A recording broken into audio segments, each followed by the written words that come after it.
This feel like when you walking in the club and they playing my partner. Them. Yes, sir. And the boys are back, baby. The boys are back. It's college football. We've been waiting. You've been waiting. Mama been waiting. Everybody's been waiting. We've been waiting on that college football. I know I'm glad to be back. It's K Will here. We got GP. GP, how you feeling, baby?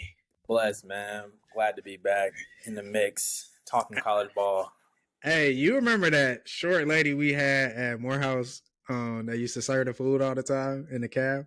Yes. And she used to, for whatever reason, BT used to call her Sweet Pea.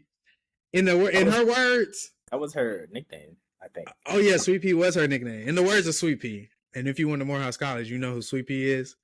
I'm blessed and highly favored, baby. I'm blessed and highly favored today, man. It's the Saturday sanctuary, man, where college football is not just a sport, but it is a religion. You feel me? We don't play by God, but we know how y'all get about y'all college football. We got to tap in, man. It's time to get to it. College football is back. GP, go ahead and start us off hot, man. What are you most excited about seeing this season? Honestly, I'm just excited that it's back. Football season in general. Got a lot of new quarterbacks on the scene at a bunch of different schools. Only a few teams brought their starters back last year. So this kind of reminds me, I feel like a little bit of like the 2023 season 2 years ago when like pretty much every top team had a brand new quarterback, which makes it anybody's game to win a national championship, which I think is the most exciting part.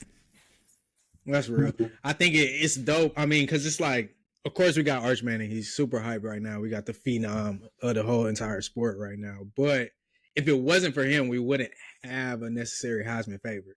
Like, if we did, it would be like Drew Aller because they think the team is so good. Mm-hmm. Or maybe, I feel like not Julian Sand, even though his receiving core is great, but we haven't seen him. So I don't think we would go that far to say that. You can't go Carson Beck after what you've seen last year.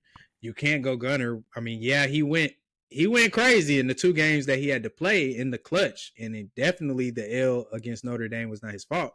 But that would be such a stretch to say that he's the Heisman favorite. So it's like we wouldn't have a Heisman favorite in the sport if it wasn't for the phenom Arch Manning, you know? So it will be exciting to see all these new quarterbacks, all these new faces. I mean, even with new coordinators, dog, we got Matt Patricia going to Ohio State and Jim Knowles switching sides and going to Penn State. I mean, it's like we get to really see some new stuff going on outside of the Big Ten. I think I haven't looked into it, but tell me if I'm wrong off the top of your head. It feels like this is the least amount of coaching changes from a coordinator standpoint in the SEC. I feel like coordinators have usually moved all over the place. Yes. Not been a lot of change that I personally have seen. It's also a couple of people I feel like that are on a couple of hot seats for sure. Yeah. As well, which we'll probably get into like further detail later on down the line. But wasn't a ton of turnover, I feel like, in the SEC, just specifically as well, even at like as a head coach level, for real. But like I said, there's guys that are on the hot seat, I think. Absolutely. It seemed like a lot of people kind of saved their ass. Of course. Who would you say saved their ass the most? Who saved themselves the most as a head coach in the SEC last year? Last year, probably Sam Pittman, but he's one of the people that I feel like that is on the hot seat for sure. Definitely. Too. I was gonna go Billy Donovan though, because I feel like Billy Napier. Yes. I went Florida, a whole different sport, different Billy, but yeah, I feel like he was on the Sam. I think they would have let Sam, out of respect for his love for Arkansas, they would have let him finish the season, in my opinion, of course. Yeah. But I feel like Billy Napier, he was out of there. If it was going to be bad, I think they would have cut him whenever they felt like it. I wholeheartedly agree that, Billy Napier with Florida, they definitely just played better down the stretch and played with a lot of heart, too. Like, that team, with their schedule, they honestly could have given up midway through the season, and they didn't. And it's hard to, I don't like Florida, but I have to give credit where credit is due. Like, the team absolutely fought through a bunch of adversity with, quarterbacks getting injured between DJ Lagway and Graham Mertz. Both of them had gotten hurt at points throughout the year last year. So shoot, I think they were down to like their third string quarterback at one point in a game or two. It was in Uh, the game. I know they played Georgia with their third string quarterback. I think that Uh, was the only one. I think that was the only one but because but you see what I mean is what I'm saying. Like you were down to yeah, yeah, your third string guy, and they just never quit. So I think that's a the- testament to whatever Billy's preaching. There, I think he has to win this year to mhm. save himself. Honestly, that's just something that has to happen. Yeah, for real, for real. I think it would behoove him not to win something this year. However, I do wholeheartedly feel like as long as DJ Lagway still has eligibility and doesn't plan on transferring, they'll keep him. I Yeah, kind of feel that way. yeah. They clearly like each other. Yeah. DJ clearly believes in what Billy is preaching and building. And again, to give credit where credit is due, Florida's been recruiting pretty well from what I've seen this year. They should have a decent team as well. I think they'll be one of the more surprised teams in the SEC, especially. I think they got a decent receiving core. The defense was solid, and they ran the ball pretty well last year as well. So, Facts. We ain't gonna get too lost. We know y'all want to hear about the big games coming up in week 1 because we will talk about SEC all day long. We ain't gonna be biased. You know what I'm saying? You have two great Georgia fans here. But we are here to talk about national news today. So we're gonna get right into it. Of course, we got coming up this Saturday, first game of the day. I'm not gonna lie. The fans probably hate it from their standpoint. If you are a fan of Texas or a fan of Ohio State, you probably are upset that you have that noon game. As a fan of neither of them and just a fan of good college football, I'm glad I get to start my day off with a real matchup, a real interesting matchup that I'm going to be locked into. As usually on noon at week 1, I'm just clicking through games, just seeing who's in the red zone. It's almost like the red zone for college football is what I have going on my TV at week 1. But I'm going to be locked in on Texas, Ohio State for sure at noon. So we got them coming up at Ohio Stadium in Columbus, Ohio. Hey, we got to get into it. First off, the offenses. The biggest question with the offenses is the quarterbacks. Okay, you got Arch Manning, you got Julian Sain. Arch has started games, but this is absolutely his first game starting against a top 10 team. So we're interested to see that. Julian Sain, very phenomenal quarterback coming out of high school, highly touted. But hey, we got to see you do it at the next level. We know he has the weapons, but can you do it? Because I mean, we've seen quarterbacks in the Ohio State system. Or I'll say we've seen a quarterback. We've seen Kyle McCord kind of struggle in their system, or they struggle with him. And he had the weapons, but it didn't work out. And we could see how he did at Syracuse. It wasn't him. It was just something. There was a disconnect somewhere. Kyle was clearly talented. There was just some disconnect. So will there be disconnect with Julian Sain at Ohio State? I don't think so. But of course, it would behoove us to not think and not question that. So I'm gonna ask you, GP, which team can win with bad quarterback play? I mean, we got both quarterbacks. Arch obviously has the upper hand because he has started some games and he got in against a top 10 team against Georgia. Didn't go well, but he got in. He's seen the pressure, whether it be from the sideline. He sees the pressure. He has heard how loud these crowds are, but it still don't matter. It's a top 10 team. It's different going to Ohio State, and you are the guy. You're not behind Quinn Ewers. You're not coming in on a third down package or anything like that. So who can win, Ohio State or Texas, if their starting quarterback has a bad game? Um, the interesting thing about this actually is that both teams suffered a lot of losses to the NFL draft as well. So it's really a testament to like how much depth have the teams really been building over the past couple of years.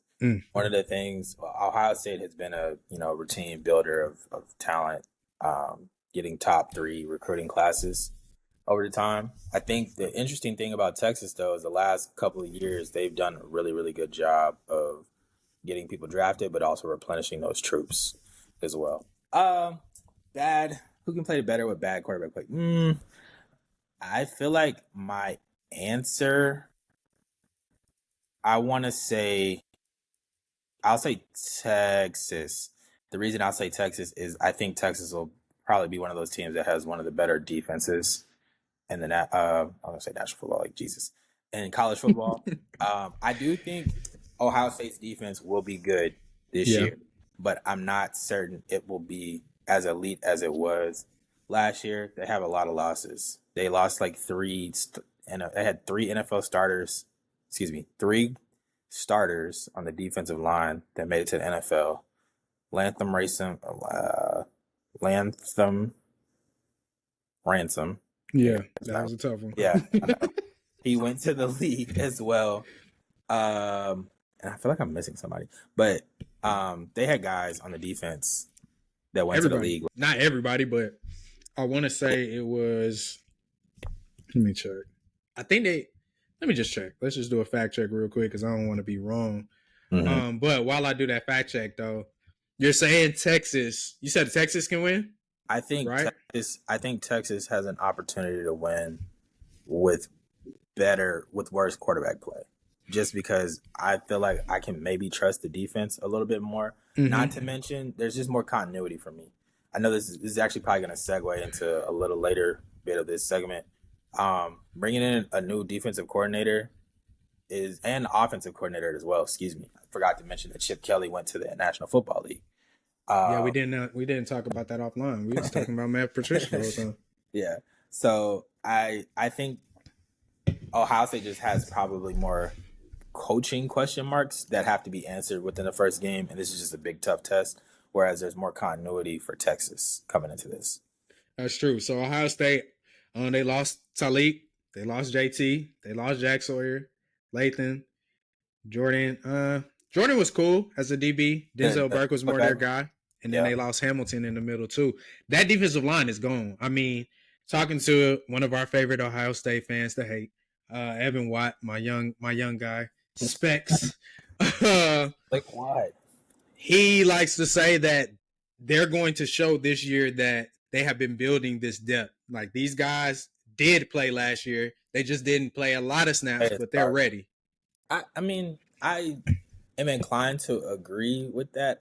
Being a Georgia fan, we can't say it's not possible. Like we've seen it. We can't say it's not possible. It's very possible. And like I said, Ohio State is known for that as well over the years too, stacking talent and being able to develop and plug and play guys. It's not really more. If I'm going to question anything, like I said, it's just more so that like you got a brand new OC, brand new DC, calling plays, and your talent isn't like quote unquote proven as much. That's all. That's true. I respect it. I am going to say, I'm gonna just go. I don't know. The thing that was crazy though is that I know it's going to counteract what I'm just saying. They also have the biggest cheat code, I think, on the team. I mean, in this matchup, like Jeremiah Smith is clearly the biggest cheat code. I kind of want to go Ohio State, but I'm also saying that from the standpoint of I'm gonna have to go Texas because with my Ohio State answer, it's too. You'd have to tell me what bad quarterback play is. Okay. You know what I'm saying? Because it's like, as long as this nigga can just get the ball, you can miss the deep balls or the contested deep balls, the deep passes. You can miss the contested ones. Yeah. But Jeremiah Smith's gonna get open, and when he does, can you hit him then? Yeah. Can you hit the layups? Like it don't matter if he missed every contested throw, but when Jeremiah's open, did you hit him? Because he's gonna be open. Carnell Tate, when he gets open, he's gonna be open at some point, unless Texas's secondary is just. But I mean, they lost some people on the secondary side, so I'm thinking that they're gonna be that might be a weak spot. So I kind of want to say Ohio State, but my only thing and my only asterisk to that is. What does bad quarterback play exactly look like? And I'm asking a question to my own question. But that's that. And I think the reason I want to say Texas, but Texas can be outright for me is like I do believe and have confidence, way more confidence in Texas's run game than Ohio State's run game. And I feel like Texas' run game is going to be there. But my proof is all in theory. My proof is just, and I just think it's going to be that because there's no actual proof. They lost almost their whole entire offensive line. Yeah. Not to mention Ohio State lost their two NFL running backs as well too. Yeah. So there's that. And I to answer your what is bad quarterback play question, to me that's just turning the ball over. I feel like you can miss a couple of throws here and there, but if you start if either one of these quarterbacks turns the ball over, that'll clearly mess up the game for either side. I think this is where Arch having limited starting experience, where like he actually did play a couple of games, may actually help for them. All right, we'll move on. I do have a decision. I'm gonna go Ohio State because I think if Texas has bad quarterback play, that will shock the team. Mm-hmm. I think that might throw off the aura. Ohio State, I think it would be insane for them to not have had as a wide receiver group, just a wide receiver group alone, offensive line alone. Hey, now if some shit go down, some things go down and don't go our way, we got to be on that because it's like you got basically a freshman coming in and starting. So I feel like there's no way in Jeremiah Smith's head, Cardinal Tate's head, it hasn't crossed their mind. Hey, this is what I'm gonna say. This is what I'm gonna do. This is the energy I'm gonna have if something happens. If he throw a pick, if he misses me, or whatever the case may be. I feel like they won't get rattled, and they're at home. They won't get rattled if he comes out shaky. Agreed. Versus Arch, hey, he fumbled the ball. I know they're gonna be looking. Hey, is this the same? Not to mention, what's going on? Not to mention as well, Arch was never really in a quarterback battle for his position, whereas Julian Sand has been in a quarterback battle for that starting spot, going back to last year. Honestly, yeah, true. So he's, it's more so that like he's playing not nervous. I don't think he'd be playing nervous, but he'll probably be playing with his hair on fire, knowing that like I can't really mess up because there is a dude that can replace me if I mess up too bad. Texas doesn't really have that replacement, in my opinion. It's kind of arch or bust for them. Yeah, and I feel like that also gives Julian a slight edge depending on his temperament. If you are a nervous, anxious, antsy guy, you probably might end up playing a little tight because you know your job could get taken. Or on the other end, it's also like you've probably had more pressure on you to be locked into that playbook than Arch has. Yep. So you've probably had to figure out ways how I'm going to be different, how I'm going to separate myself from this guy. So if he's loose or if he's just simply confident and he's the same confident quarterback that we heard about and saw about in high school, he'll be all right. But we can move on here to the defense. Of course, they had a coaching change this offseason. Very interesting, in my opinion. It's crazy to me. I mean, Jim Knowles goes to Penn State and Matt Patricia just pops up and comes to college football. I will say I almost tried to say Matt Patricia hasn't been successful in years. He hasn't, but he was a implemental part of that defensive coaching staff at the Eagles not too long ago. So, I mean, I got to give you some credit there. But my question to you is, what do you expect to see from Matt Patricia? I know I went down a black hole of research on him, but what do you expect to see from Matt Patricia as far as the defense at Ohio State? Interested in the D-line, how they rebuild their D-line. Obviously, they got guys. They have 5-star talent that has been in the wings and waiting. How are you going to utilize them? And especially the linebackers. They have talented guys in their front seven. The two people I'm really going to hone in on, CJ Hicks and Sonny Styles. I've heard about them endlessly a ton. I'm tired of hearing Sonny Styles' name, dog. Exactly. So and they were both highly recruited 5-star guys. Just hasn't really clicked yet. Maybe for Sonny it has a little bit, but it hasn't really clicked so much. And I guess I'm just waiting to see like what pops from them. I know what I'm gonna get from Caleb Downs, to be quite honest with you. Yeah, I would actually argue that the talent in the secondary will probably be better this year than it was last year. It just is more youthful.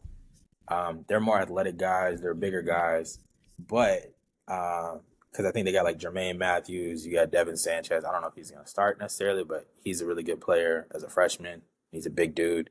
I got Caleb Downs, like I mentioned.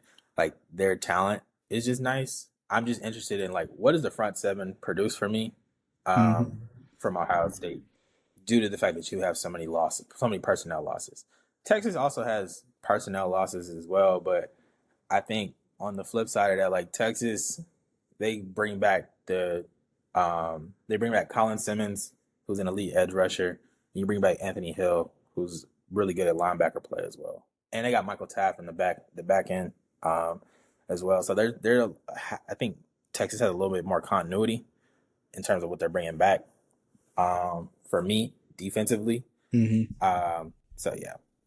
Yeah, and I'll point out a big thing. You bringing up Caleb Downs, and you were popping from player to player when you're talking about Ohio State. And the biggest thing that I saw in a report, article rather, Caleb Downs was just highlighting the fact that Matt focuses more on the person, more on the athlete, versus like essentially teaching a theory. I think what they're saying is he's going to try to maximize what you do well and shift our defense around that. I do feel like going down my black hole of researching Matt Patricia and the difference between him and Jim Knowles is Jim Knowles does cause a lot of havoc. I feel like, we hear Kirby talk about havoc rate a lot. A lot of coaches talk about havoc rate and just causing havoc if you can't, because the game is much faster on offense now. You might not get the snap. You aren't going to get the sacks like that these days, but you got to hurry the pass up, mess the play up, throw the timing off in a physical manner to the point that even the viewers can notice that.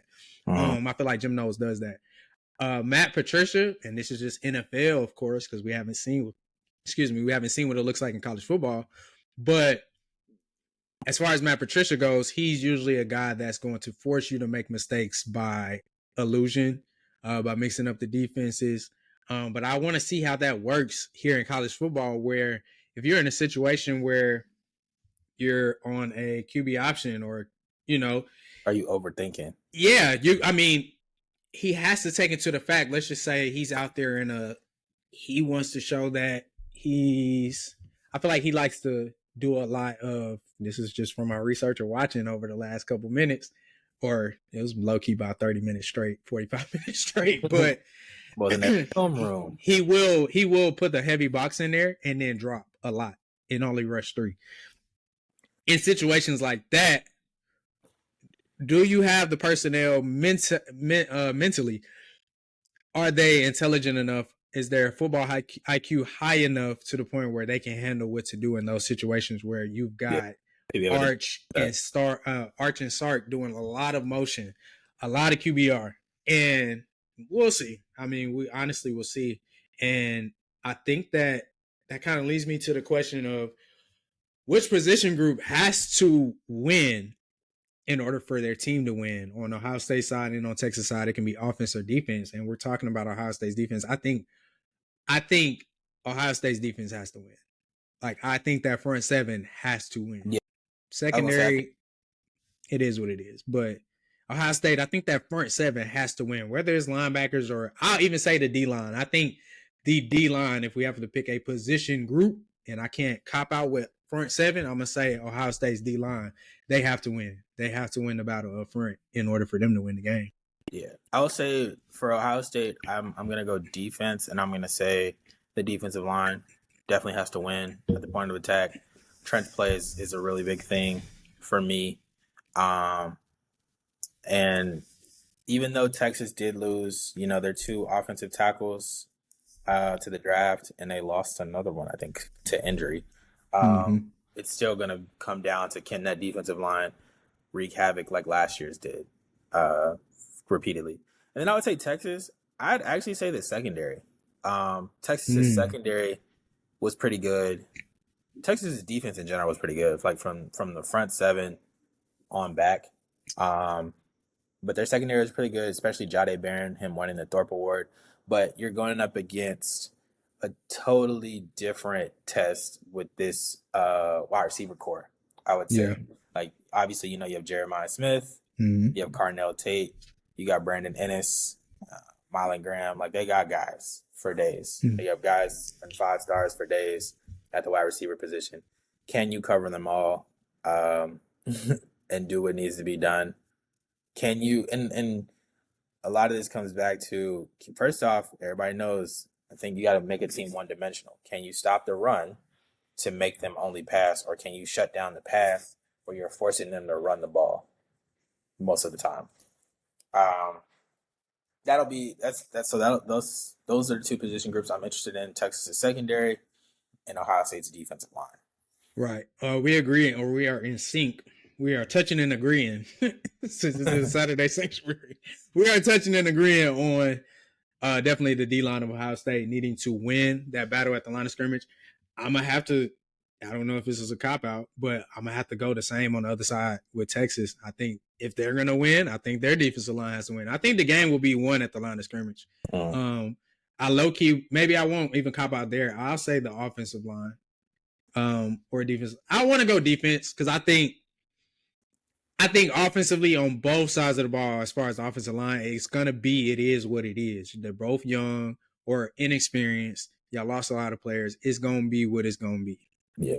But defensively, you got to figure that out. You got to bring it. You got to bring it. Y'all have these highly touted, because it don't matter what your stars don't matter in general once you get to college, really. But offensive line wise, I feel like that's where it really don't matter. Like it don't matter what your stars was on the offensive line. That's all development. That's all development. Defensive line, no. If you got 5 stars and you was that guy, no, dog. I need it. Like there's just no reason. I feel like almost low key on the lowest of keys. People talk about running back being the easiest position to come in and start as a freshman or get playing time as a freshman. I feel like defensive line too. I feel like you can do.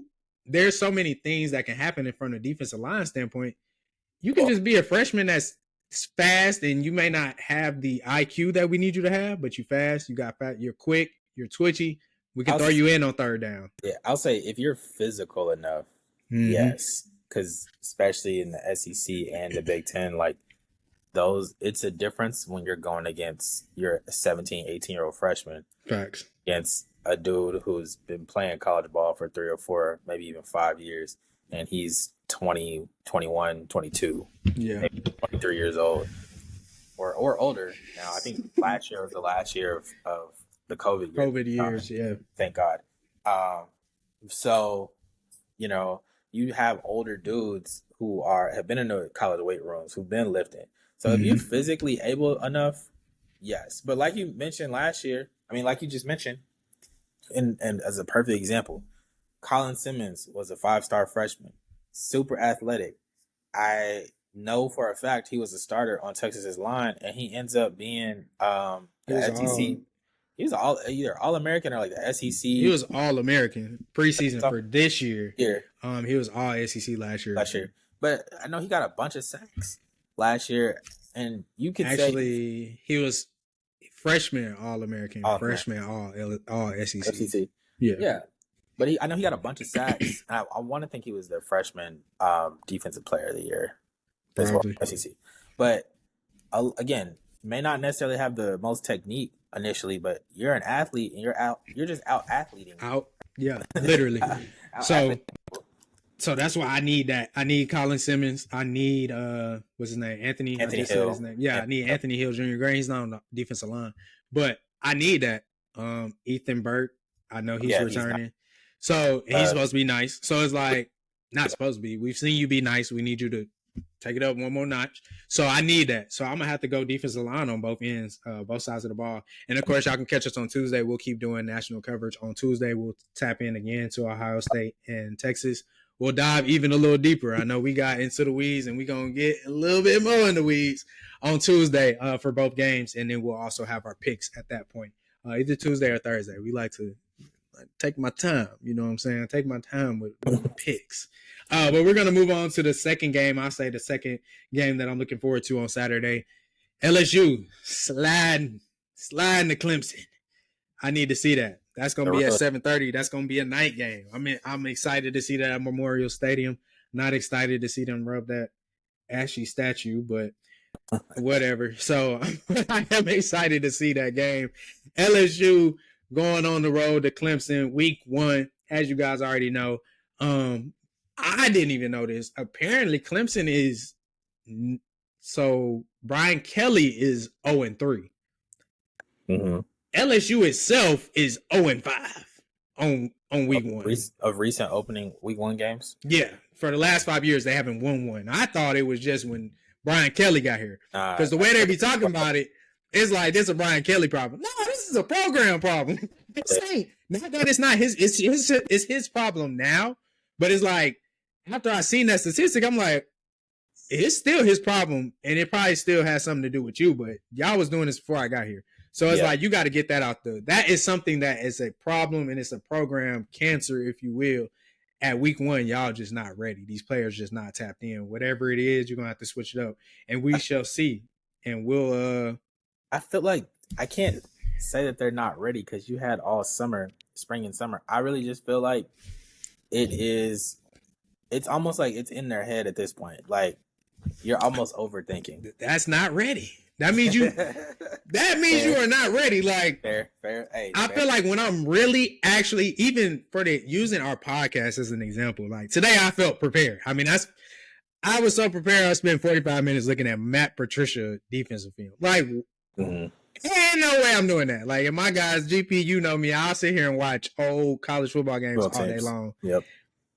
NFL, I ain't looking at that. And let alone the New England Patriots defense. Like, I don't want to look at that. But I'm locked in and I'm preparing. You feel me? So it's like, I know when I'm prepared, I have a different level of flow. I have a different level of confidence. And there's nowhere for me to get into my head. And there's no room for me to have mental anxiety while I'm playing the game, aka potting. So it's like, if it is a mental thing with LSU on these week 1 games, that means there's something you're not doing to be prepared to eliminate the anxiousness. You gotta switch that routine up for sure. So let's get into it because we already brought the coaches into it. We talking about Brian Kelly. Let's bring Dabo into the room. Which coach needs this win more? I'm gonna say Brian Kelly for the simple fact that, to your point of what you just mentioned, at LSU week 1, he's 0-3.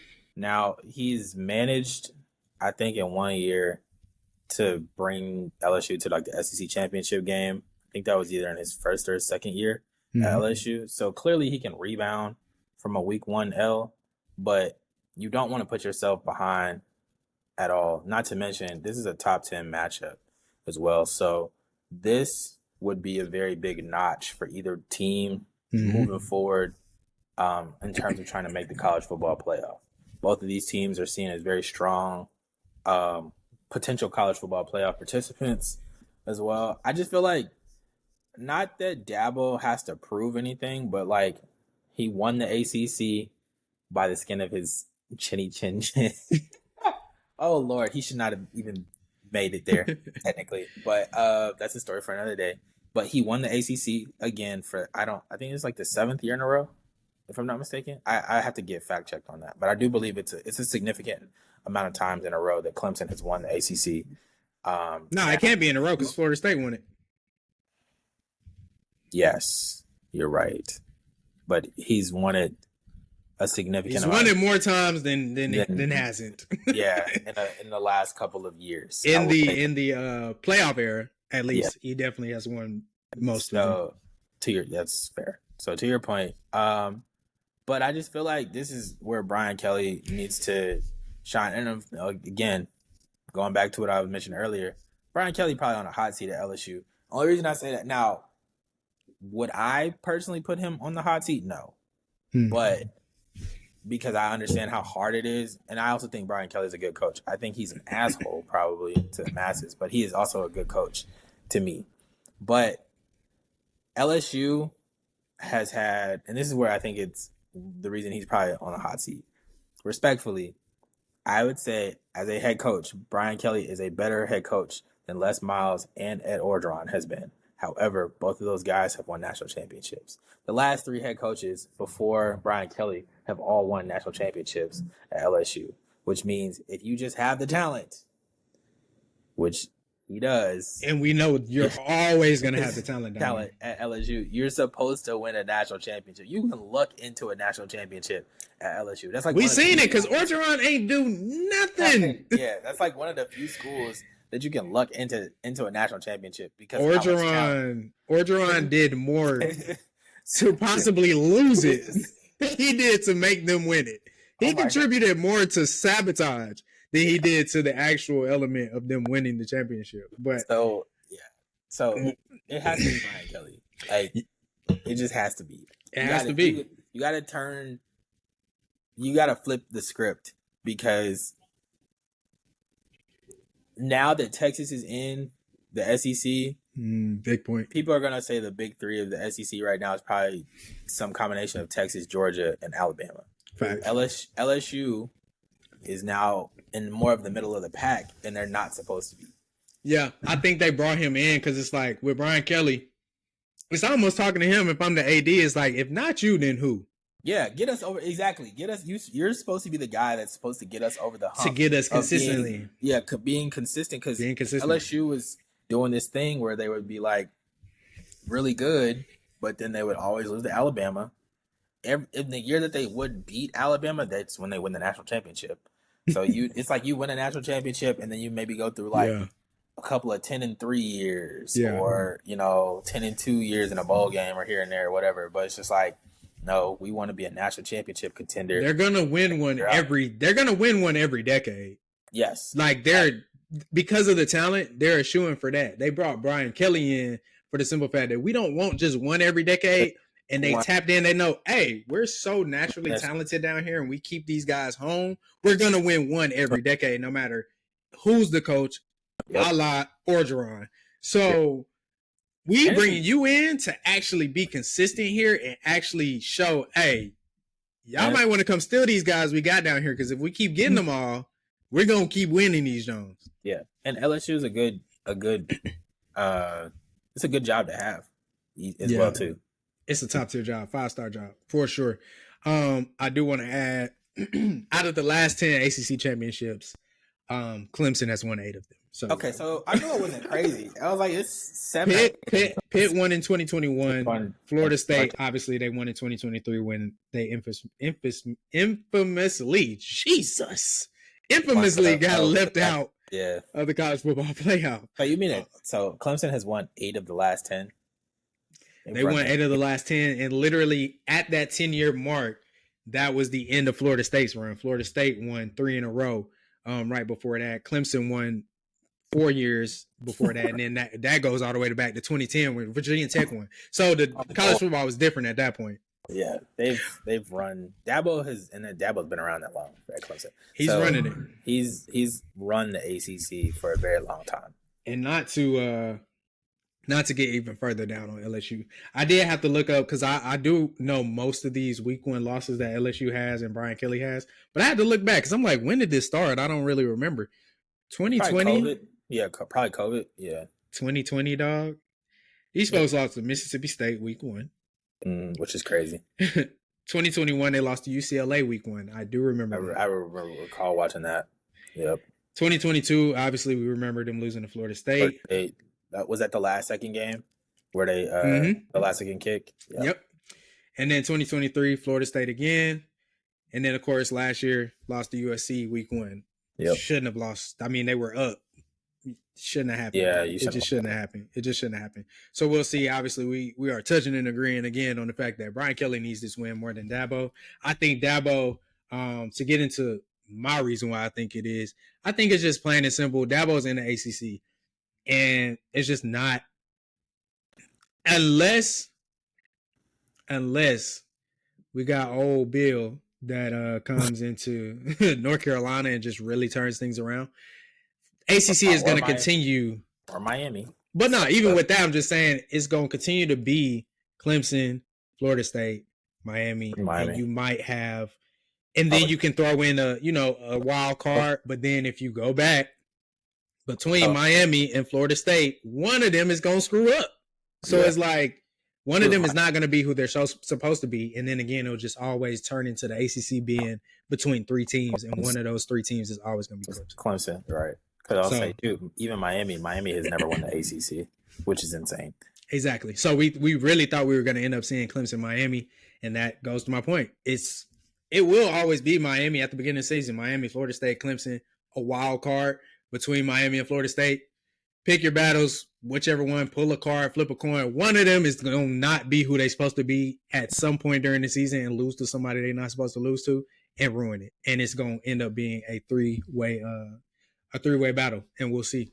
But moving on here, of course, we're talking about the coaches with LSU and Clemson. The quarterbacks is a big thing in this battle. Of course, we got 2 veteran quarterbacks, okay? Of course, we have Klubnik, not my favorite.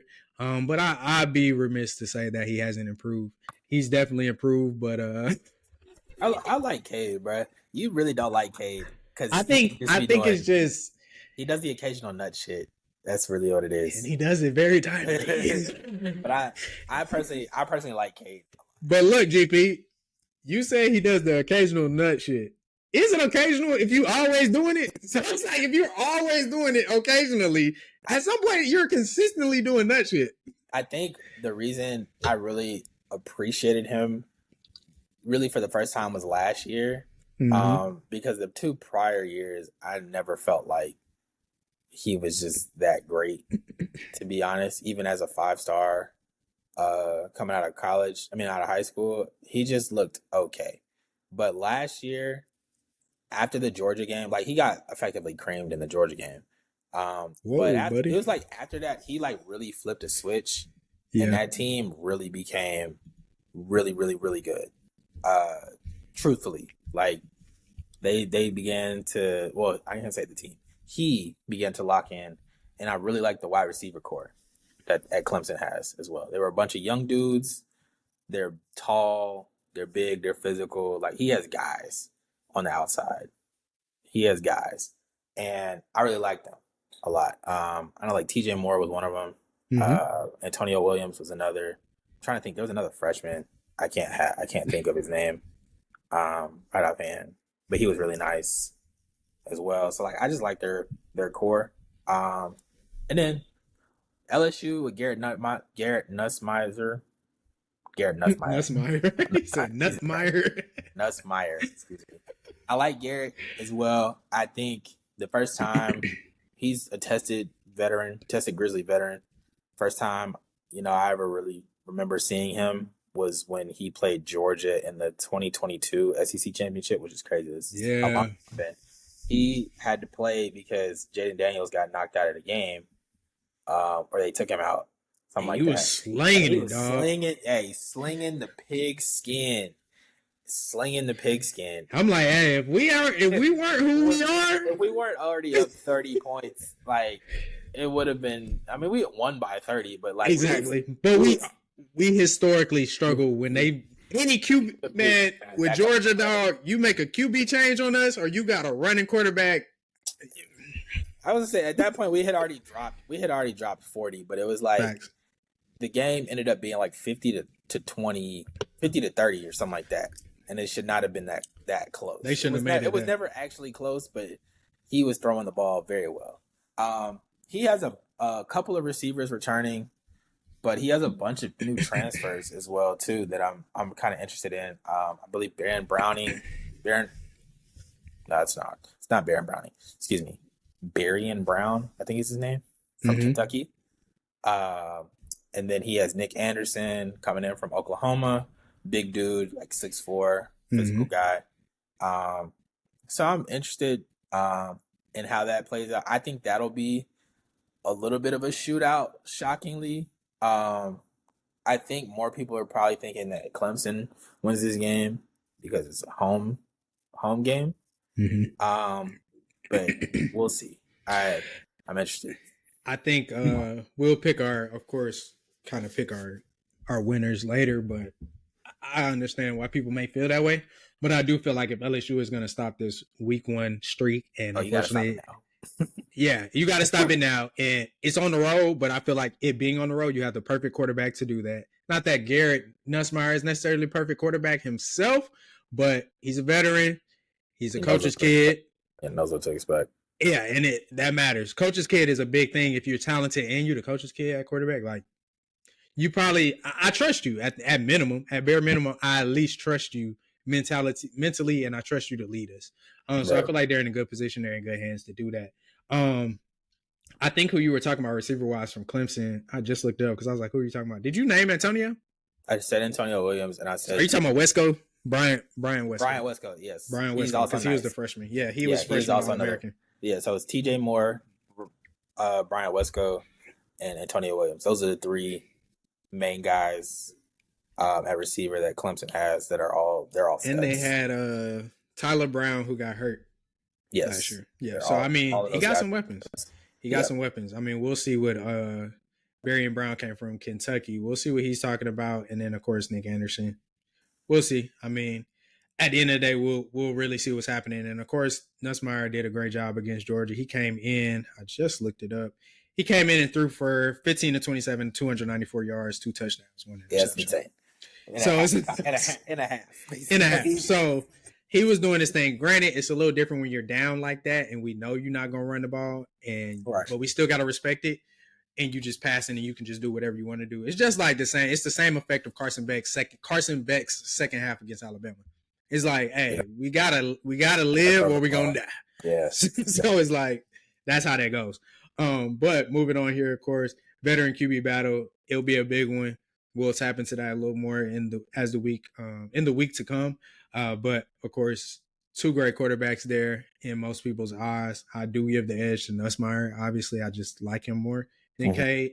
But I do think Cade is just so prone to mistakes. If he can be mistake free, if you tell me that mistake free, if you tell me it's mistake free, Clemson probably won the game. Yeah. But I wouldn't be surprised if they still didn't, because Nussmeier, Cade is good for an occasional turnover. Exactly. Cade be on that occasional nut shit. Nussmeier be on that occasional nut shit, but in a totally different way. He just goes nuts and goes lights out. So I can still see a game in a scenario where Cade plays a good game, and Nussmeier is just he's on a different stratosphere. He has the ability to do that as a quarterback. For sure. He has that ability. But next we'll go ahead and talk to the defense. Both of those defenses are good. They're really good. Pick your poison. It don't matter which position group it is, but which defense has the edge to you there? Clemson. Okay. I just think that they got guys. You got arguably the best defensive lineman in the country on Clemson's D-line, and Peter Woods. Next to him, you got TJ Parker. He'll probably be a first-round draft pick at the edge position. They just got guys. Traditionally, Clemson has defensive linemen that get drafted very high. I think this is one year where LSU defensive line-wise is supposed to be decent, or back to what their standard usually is. They dipped into the portal for that. They did dip into the portal as well. But I just feel like Clemson, because of the continuity of this show, throughout their defense as well. Not to mention, you have Avion Terrell on the back end, who's probably going to get drafted within the first 2 to 3 rounds, as well as a corner. That's your guy, huh? Hey, man. I like it. First out, he did go to Westlake. He did. He went. That's why I said it. I don't have no beef with AJ Terrell no more like that. I really did used to have beef with AJ Terrell. I just didn't like that pick by the Falcons, but that's another conversation for another day. He's earned his money. I'm definitely not going to say he's robbing anybody. He's earning his bread. I would actually argue that Avion at the college level, he's better. He's better. I don't know how it'll translate to the NFL because he's shorter. We never know. But college wise, at the college level, Avion, I think he's nice. I think he's better than his brother. Definitely think he's been better than AJ has. Yeah, I don't have an explanation. He just is. I mean, other than the fact that you got to see your All-American brother first, so you get to learn from somebody who's done it. You get to also just be better at it. You know, he's clearly taking up on those lessons. So you're giving the edge to Clemson. I dig that. Definitely, because when you tend to have, I feel like homegrown offenses don't matter. You know what I'm saying? Like, that's why I like that Georgia. Of course, for people new to the show, GP, myself, you'll see BT later on down the road. We are the Georgia fans of the show. Of course, we have Ohio State fan, Florida fan, Michigan fan, et cetera, et cetera. But we bring up Georgia as an example because that's the team that we know the absolute most about on any given day. I know the most about college football. When it's time to talk about it, I'm going to be prepared. But we know about Georgia off the top of our heads. But I like that we dipped into the portal and we do it heavily on the offensive end. While on the defensive end, you rarely see us really do that. I feel like it's something to be said about homegrown defenses. Clemson should dip into the port. They be locked in. They're cohesive. And you need that. You need that dog as a unit, right? Because on defense, you can pick. If you got one puppy, I can just keep picking on him. It don't matter if y'all got 10 other dogs. I'm going to pick on that 11th that happens to be a puppy. And I can keep doing it depending on where he's at on the defense. But Clemson definitely should dip into the portal more. But their defense is homegrown, especially that defensive line. I'm looking forward to seeing that. I think Peter Woods will probably be very impactful in this game if LSU's offensive line is not coming to play. He will wreck the game. He will wreck the game. He'll single-handedly take that joint over. He'll wreck the game. So I'm going to have to agree with you. I think Clemson's defense gets the edge, and I'm giving them the edge from the homegrown sense. I don't think that they're more talented. I don't want to say I don't know which defense is more talented necessarily. LSU has the talent, but they did dip into the portal on that defensive line. And I do believe that when games are this close in talent and in coaching and in quarterback play, it comes down to line of scrimmage. And I feel like I'm going to have to go with the homegrown line of scrimmage versus your transfer group. You know, I mean, it's just not the same. They didn't lose 3 or however long they are. Let's just say who they brought in on the defensive line. The guy from Florida State. Patrick Payton, for sure, as an edge rusher. Yeah. So it's like with him, Patrick Payton is the guy from Florida State. So I believe was he a grad transfer? I'm not sure. But either way, I know he's been in the league at least 2 to 3 years. So he didn't lose 3 straight week 1 games. So that's a different, you know what I'm saying? That's a different type of thing. Clemson's defensive line has been personally attacked anytime people have said that the defensive line hasn't shown up. So I feel like that homegrown thing really changes it there. But moving on here, and we'll, of course, dive deeper into LSU and Clemson, Texas and Ohio State. We'll do all that later in the week. But moving on here, Notre Dame at Miami. That's a big one, in my opinion, for various reasons. Our former quarterback will be starting for the Miami Hurricanes. Carson Beck, very disappointing season last year. Still a good season from an average standpoint, or just if your name wasn't Carson Beck and you weren't a Heisman front runner going into the season, it was a good season. It was a solid season. Heisman front runner and potential first round draft pick. Potential first round draft pick, and the quarterback that was supposed to have his own championship, because that's what you said you wanted to do. So from that standpoint, it was a bad year. It was a down year. It was a decent year if your name wasn't Carson Beck and it didn't have all the if we looked at it in a vacuum, if you will, it was a decent year, but that's not where we live life. We don't live life in a vacuum. So let's just go ahead and talk about that. I mean, both teams have major quarterback changes. Miami, you're talking about the guy that could have won the Heisman. So you lost him. Right. You lost him. Cam Ward could have won the Heisman. Notre Dame, you honestly just had a dog at quarterback. Yeah, you had a leader. Cam Ward was a different type of guy. So that's an interesting thing that you bring up as well. Like Cam Ward, very vocal dude, very confident dude. You can see it even in the NFL so far preseason. So I'm very interested to see how he does in the league.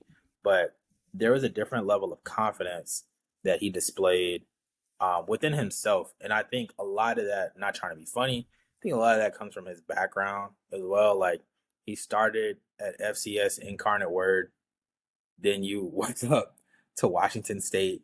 You transferred from Washington State to Miami, and you almost single-handedly, if we're being honest, because they didn't have a defense for real last year, you almost single-handedly dragged Miami to the ACC championship and into the playoffs.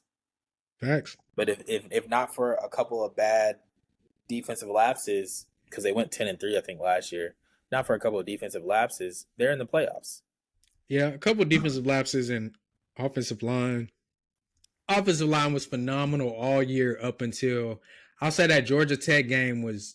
Yeah, that was bad. That was bad. I mean, it was just your day. I mean, and that was kind of on that was on the offensive line and Cam Ward. I specifically remember a couple of plays, it wasn't even just one, where he would let the defensive lineman get behind him. He's not necessarily scooting up in the pocket. He thinks he still has all day to still throw this ball. I mean, he got strip sacked, if not once, for sure twice, and got sacked in general that way a couple more times. So it was on both of them. But at the end of the day, we're moving on to Carson Beck, and then for Notre Dame, they have a great quarterback coming in, or a highly touted quarterback coming in. But, I mean, Riley Leonard was a dog as well in his own right, standing right next to Cam Ward. And he was a great leader. He did what needed to be done when it needed to be done. He wasn't he kind of played that, who am I thinking about? Brain dead as soon as I need to know his name. But Michigan's quarterback in the national championship run. Oh, JJ McCarthy. He played a JJ McCarthy role in the sense of not saying they're the same talent level, but in the sense of you just did what we needed you to do. Didn't have to do too much. You didn't have to do too much, and in no way, shape, or form is this. I don't even want to say it, but it's almost like I shouldn't even brought it up. But the Jalen Hurts argument. Jalen Hurts, in my opinion, is a great quarterback, but it's like you can't discount. We don't know what Riley Leonard really is, but it's like we also didn't ask him to do all that extra stuff.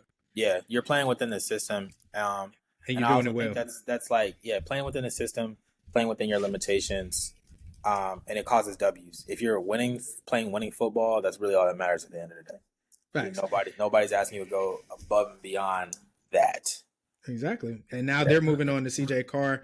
Of course, we could talk about those two in depth a little later. I mean, CJ Carr, we only know so much. We're just going off of what we've seen thus far, we haven't seen that much as a starting quarterback because you haven't been one. So we'll just have to wait and see, honestly. But I do think leading to our next question or our next look at things, I think the quarterback simply will be a reflection for Notre Dame. I think CJ Carr, if it works out for him, he will be a reflection of Marcus Freeman's toughness, if that's really what it is. And, of course, do you think, speaking of that, if it really is what it is, not to say that Marcus Freeman is fooling us, but is it really a new standard, a new regime at Notre Dame now? Or is it going to go back to the same iffy, kind of soft this day, playing hard that day, soft the next day? What do you see for Marcus Freeman and the Notre Dame Fighting Irish, if you will? I feel like he has produced I ain't gonna say a different standard, because like Notre Dame's always been relatively decent. Like they always recruit well, national power, blue blood in this sport. But Marcus Freeman has been at Notre Dame technically since 2021 in that bowl game when Brian Kelly left. But he has gone 9-4 in his first full season, which is pretty good, I would say, as your first time. He went 10-3. Last year, in the first year of the college football expanded playoff, he goes 14-2, beats Georgia, beats Penn State, and gets to the national championship. And if we're being honest, they were a little overmatched by Ohio State. I think more of that was quarterback talent-wise, for sure. But they came within a possession, technically, of winning, potentially tying and or winning the game. Obviously what really sticks out to me is like that Jeremiah Smith like long catch, and then they kick a field goal to like put it out of reach. I think they go up 11 at that point, somewhere around there. Yeah, but like it's the fact that they were able to fight back in that game where everybody assumed it was going to be a blowout. I think that just speaks to what Notre Dame kind of is right now. Like I said, I'm clearly mentioning the increases every year. He's basically increased by a win at minimum. At minimum, 9-4, 10-3 to 14-2. Like that says a lot for me, if you ask me. Especially being, independent and not necessarily being in a league. Yeah, you're playing a couple of ACC teams and whatnot, but Notre Dame also has been known to really to lock in with home and home games against Big Ten schools, namely, because I know they got a rivalry with Michigan, but namely like Ohio State and Michigan, but also SEC schools. They played Georgia. They played A&M last year. I think they play A&M this year, if I'm not mistaken, but I got to look at that. Yeah. Because I'm not completely. I don't think they play A&M this year. I have to look. I have to look. Hold on. Notre Dame schedule. Oh, I lied. No, I didn't lie. They start off, like I said, they start off with this Miami game. The next week, they play Texas A&M at home. They play Arkansas in Arkansas this year. Yeah. They play NC State. They play USC.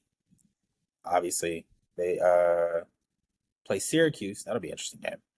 It should be. That's second to last game. I think that will be an interesting game. And, of course, they end the year with Stanford and Pittsburgh. So that's not like an easy schedule. It's not cake. It's not cake. It's not at all. But I think that's something that is a schedule that I believe that they can handle. Is what I'll say, just based on the current state of where Notre Dame is. Yeah.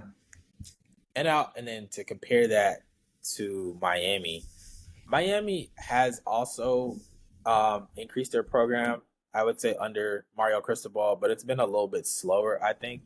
Part of that probably has to do with the fact that, like, Notre Dame was in a stabilized position. Like, they had made the college football playoff before under Brian Kelly as well. Like, they've been decent under him. They've made the national championship before under Brian Kelly in 2012 as well. Like, they've been pretty good for the most part. I mean, I'll kind of argue that I guess it's been slower. I think this year will really tell us. Yes. In my opinion. I think that'll really tell us. Because I think if you look at, and it's different, the schedules are a little different. It's just a little different. I think. Well, he's been recruiting his own guy at this point. At this point, he's recruiting his own guys. I think from Marcus Freeman, he didn't walk into an effed up situation. Yeah, not at all. Not that Mario did, but we didn't expect. Mario's first year was 10-3. Nobody expected that. I didn't expect that. I didn't expect that from him his first year. But it was 10-3. His first year I think it was 5-7. His first year there? I swear. I think it was 5-7. Oh, I'm thinking, my bad. I'm looking at Oregon. 5-7. Yeah, so I mean, it's been incremental, but I mean, I think, so I'll take that back.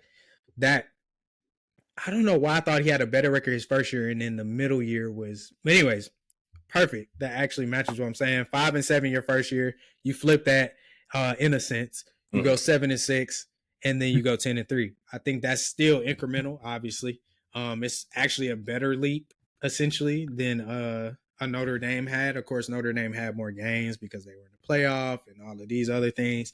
But if we're talking about the theme of this is obviously incremental progress, whose progress, incremental progress, or just progress in general, whose are you believing in? Whose are you buying right now? I want to say Notre Dame, just because the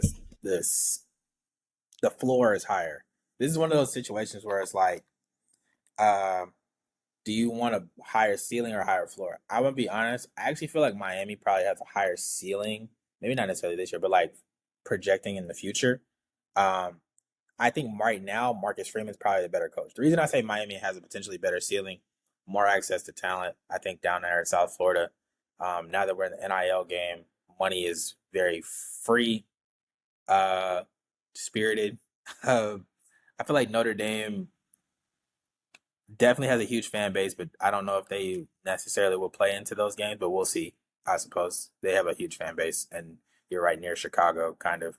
So that'll be interesting. But I just think I trust the structure of what Marcus Freeman has built and is continuing to build a little bit over Mario Cristobal right now. And the reason I say that, we know Mario Cristobal is really good at building offensive lines. I think that's what he's done. He just made he just got a first overall pick drafted. Could argue going back to him at Oregon, he was able to help Justin Herbert get drafted in the first round as well. But I think that one thing that I would need to see out of Mario, he has to figure out his defense. Like, I would say Marcus Freeman, because of his experience as a safety or a linebacker, he obviously knows defense. He's figured out how to get his offense to be effective. Let's run the football. Point blank, period. I don't know. I wouldn't necessarily say Notre Dame is the most explosive passing wise yet, but they know that they want to run the football. Like, they have an identity. They will impose their will physically, whether that's on the defensive end or the offensive end. Absolutely. So Miami, I need to figure out what are you good at defensively wise. You gave up you had too many games last year where Cam Ward is having to play hero ball and drag y'all to wins. Especially, it was a couple games. What was it, like the Cal game or whatever? Did they play Cal last year? Yeah, that was like, was that week 1? Oh, week no. 3. It was week some. It was relatively early. Week something. Hold on, Miami. Hold on, I got you. Go ahead. Yeah, it was. All I know is they played a West Coast game. They ended up winning late. They were down a little bit at one point, but I mean, this is what made, I think, Cam Ward's like Heisman lore. Yeah, it was a 25 point. They came back from 25 points down. Yeah, that's insane. See, came down back, and I think we had talked about it extensively last year. Yeah.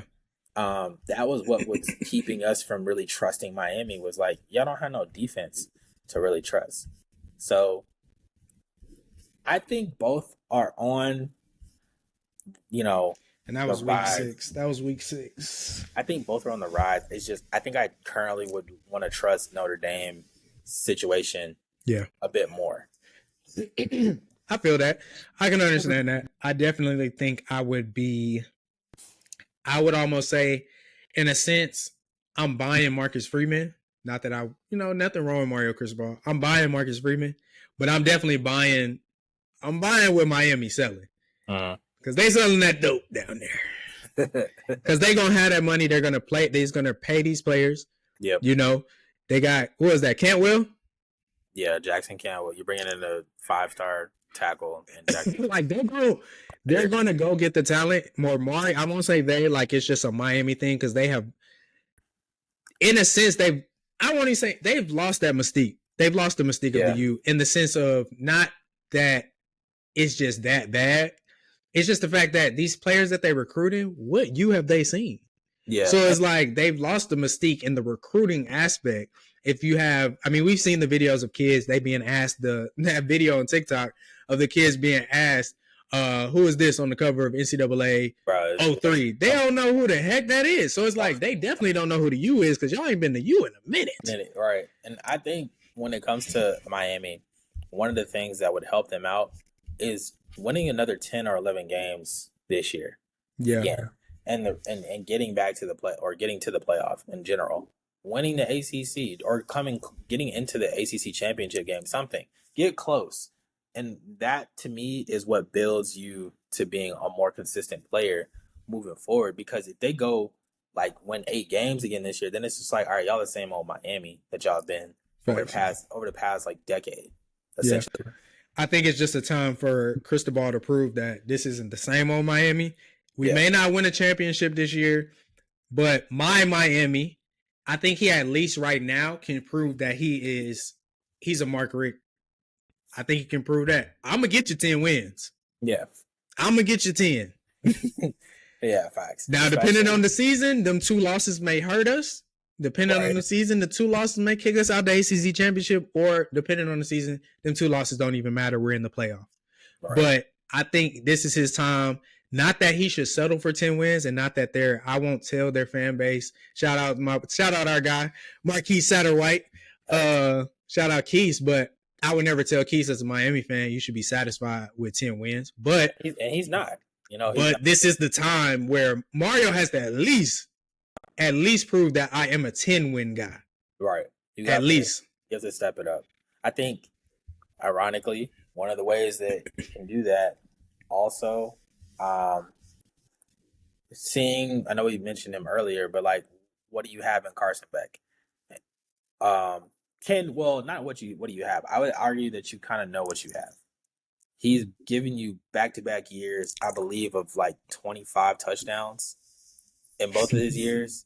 Last year, he just had an absorbent amount of picks. Some of that was his fault. Some of that was the fact that Georgia's receivers did not drop the ball. Man, them picks did not catch the ball. Them picks was on you. I'm saying, the picks are on you. I would say there were a bunch of picks that were on him. There were a couple of picks where it's just all right, he's got to drop the ball, and they're not helping him, and they're causing him to force it a little bit too much. But I can't even. We're not gonna get too deep into it, of course, because this goes into our fandom. But it's I don't like to give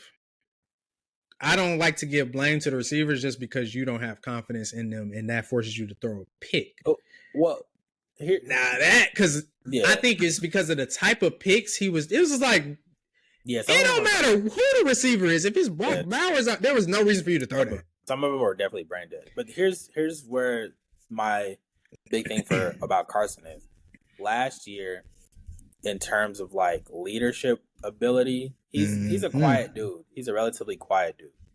Last year, when you were with Georgia, you don't have to necessarily be the big rah guy at quarterback. However, your guys have to believe in you as the quarterback. Now that you're going down to Miami, you've come from a program or from a situation. You were on the bench when they won 2 national championships. Then you had 2 years where you were the starter, and you technically won the SEC in one of them, but you were in a SEC championship as well. Like, you've been in the SEC championship 4 years in a row, so you know what winning looks like. You're now going to a situation where you arguably probably have less talent, especially defensively, to help you out. So it's really going to be on you. So you really are going to have to focus. You're really going to have to trust guys, and you're really going to have to be locked into your team. And that would be my challenge if I'm Mario to him, and like if I'm Carson Beck myself. Like, how can I be locked in? How can I galvanize these guys to focus and stay focused for the entire year? That's a fact. And even if we haven't seen what they look like with Carson Beck. We haven't seen what this offense looks like, period, outside the offensive line. The offensive line is returning. Those guys are going to be elite. But as far as your weapons, your running back, your wide receiver, these guys are all new. So we don't know. So it's like, whether it's the talent, whether you have more talent at Georgia or you got more talent in Miami, the fact is the Miami talent is unknown. So they're unknown to us, and they're unknown to themselves in the actual game. Like, these guys are new to this. So you're going to have to be that guy. You're going to have to be that leader, especially from a wide receiver standpoint or a wideout standpoint. I mean, he has some familiarity. I had to look this up because I honestly don't know their receivers like that outside of Nye Carr, because he came from Georgia. So you have some type. We don't even know what that means when I say you have some type of familiarity with him. But looking at your familiarity with your receivers from Georgia last year, I don't know how you have any familiarity with Nye Carr, because you didn't have them with the people that was actually playing. So I don't know. We're gonna have to see, but he's gonna have to be a better leader than he was at Georgia. I know that is for sure. He's gonna have to be that. Like, you have to be. He's gonna have to be that guy. So of course we'll see. And of course, as you guys know, and we said over and over, we'll get into the weeds and really get into it later on down the line in the week. But we'll go ahead and end this off actually with we'll end it off with the bold take of the week. I'm gonna go ahead and call this. We're gonna call this segment Sanctuary Confessions. So I'm gonna need you to go ahead and step in the booth. The priest is here. I'll be the priest today. What is your bold, controversial take or confession of a take that you have that you usually wouldn't share in the public, but it's safe here. It's safe here. My bold take of the week. Of those big 3 games, somebody wins by 2 touchdowns. I don't know who, and so that's, maybe it's not super bold, but I think of the 3 games, one of those teams wins by 2 touchdowns. I love it. And sometimes when we go and talk to God, or we share our issues, or we share what we're going through, we find somebody that actually makes us realize you're not crazy. Because I don't think you're crazy. I would not be surprised if I think one game for sure is off to me. Texas and Ohio State, I would be surprised. I'd be surprised if Ohio State wins by 2 touchdowns. Would not be surprised if Texas wins by 2 touchdowns. I would be, I guess, worried, disappointed in Ohio State. I'm gonna be honest. I actually think that's the close game. I think no, that's what I'm saying. I would only be surprised if Texas wins by 2 touchdowns. But even then, I'm still like, I'd have to. You tell me LSU is winning by 2 touchdowns. You tell me Clemson's winning by 2 touchdowns. You tell me Notre Dame's winning. I'm not changing my channel if I'm watching something else. I'm not. I gotta see this. It's not. I gotta see this. You tell me Texas or Ohio State is winning by 2 touchdowns and the game is about to end. I'm changing the channel. I'm trying to figure out what's going on, what happened, X, Y, and Z. I'm surprised, but you're not crazy. That's not a crazy confessional. It probably is a bold take to somebody, but to me and to us here at Saturday Sanctuary, because we're the only ones here today, it's not a bold take. It's not a bold take at all. I think that very well could happen. And I'll even go on the ledge of closing this confessional out by saying, brother, I'm going to go ahead and say, it's going to be that Notre Dame Miami game. I don't know who it's going to be. Right. But it's going to be that game. I think that's the one I would think I was more leaning towards, of one of those teams is going to win by 2 touchdowns. It can happen in the LSU Clemson game. And it could happen in LSU Clemson too, because it depends on which LSU team it's shows that quarterback. up. It's that quarterback, man. Yeah, which quarterback shows up for real.